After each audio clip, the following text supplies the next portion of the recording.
So నాకు ఈ platform పరిచయం చేసిన మై గ్రేట్ లీడర్. అందరు ఏమనుకుంటారంటే చాలా మంది ఫ్రెండ్స్ వచ్చి చెప్తే వింటారు కదా. నా స్టోరీ అయితే తెలుసు, నా పేరు సరస్వతి మల్లికార్జున్.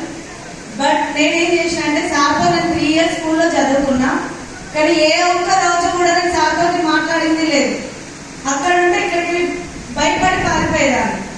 నాకు కొంచెం రౌడీ లాగా అనిపించేటోడు. నేను రియల్గా చెప్తున్నా, సార్ తప్పనుకున్నా సరే. సో నాకు అట్లాంటి వ్యక్తి వచ్చి మంచి ప్లాట్ఫామ్ ఇంటికి వచ్చి పరిచయం చేసినప్పుడు, నేను స్కూల్లో ఒక వేస్ట్ అన్నప్పుడు అదే ఆలోచన మెంటల్ గా పెట్టినప్పుడు ఇంటికి వస్తానంటే మా సార్కి ఇన్వైట్ చేసినప్పుడు కూడా నేను నమ్మలేదు. నీకు భూమి మీద ఎవ్వరు దొరకలేదు, ఆయన ఒక్కరిని ఇంటికి ఎందుకు రమ్మన్నావన్నా రియల్ ఇది. కానీ ఇంటికి వచ్చి చెప్పినా కూడా సార్ ఏంటంటే నాకు స్కూల్లో ఉన్న లైఫ్ కాబట్టి అదే విధంగా ఉన్నాడేమో నేను బిలీవ్ చేయలేదు, నమ్మలేదు. కానీ ఎగ్జాక్ట్ మా సార్ ద్వారా మీరు అంటారు కదా, మీకు ఏం వస్తుందంటే ఒక్కొక్క స్టేజ్ మీదకి వచ్చి నాకు ఇంత ఉంది, ఎకరాలు ఉంది, ఫ్లాట్స్ ఉన్నాయి, అమ్మ నాన్న ఇచ్చింది, అత్తమామ ఇచ్చింది, లేకపోతే మీరు సంపాదించుకుంది. కానీ నేను పుట్టి ఇంత పెద్దగా అయినా కానీ నేను ఏ ఆస్తి సంపాదించుకోలేదు.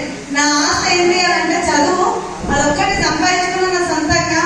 కానీ ఇవాళ నేను వెస్టేజ్ ద్వారా సంపాదించుకున్న నా పెద్ద ఆస్తి ఏది, నా పుట్టింటి మెట్టింటి అంటే పుట్టింటి నుంచి నాకు ఆస్తి ఇచ్చింది సైదుల్ సార్ని, మెట్టింటి నుంచి ఆస్తి ఇచ్చింది మా హస్బెండ్. ఈ ఇద్దరిని రియల్ సార్. అసలు నేను నిజంగా ఆ ప్లేస్ లో ఎవరిని చెప్పినా కూడా నా భవిష్యత్ అని వచ్చేలా నేను సైదుల్ సార్ కాబట్టి నేను కొన్ని రోజులు రాలేకపోయినా. కానీ ఒకే ఒక మీటింగ్ మా గురువు గారు ఆ మీటింగ్ విన్న తర్వాత సాక్షిగా ప్రామిస్ చేసి నేను నిలబడ్డా. నేను ఏదన్నా మెంటల్ గా డిసైడ్ అయితే మాత్రం నాకు ఎదురు ఎన్నో చాలా ఒడిదుడుకులు వచ్చినాయి వెస్టేజ్ లో. చాలా అంటే చాలా. నాకు ఎవ్వరూ సపోర్ట్ చేయలేదు. నా భర్త నాకు సపోర్ట్ ఉంది కాబట్టి సైదుల్ సార్ నన్ను ఇంటికి వచ్చి బాక్స్ కట్టించుకొని తీసుకెళ్లి ఫీల్డ్కి వెళ్ళాం.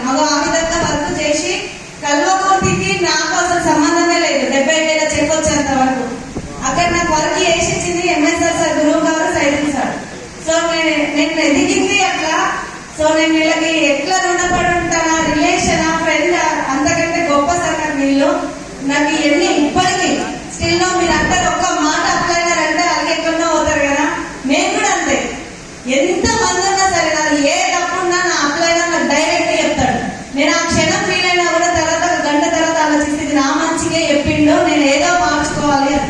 సో మీ అందరికీ నేను అదే రిక్వెస్ట్ చేస్తున్నా, మీ అప్లైనర్ నుంచి మీకు ఏది వచ్చినా కూడా మీ మంచిగా చెప్తాడు, ఏది తప్పుగా అర్థం చేసుకోకండి.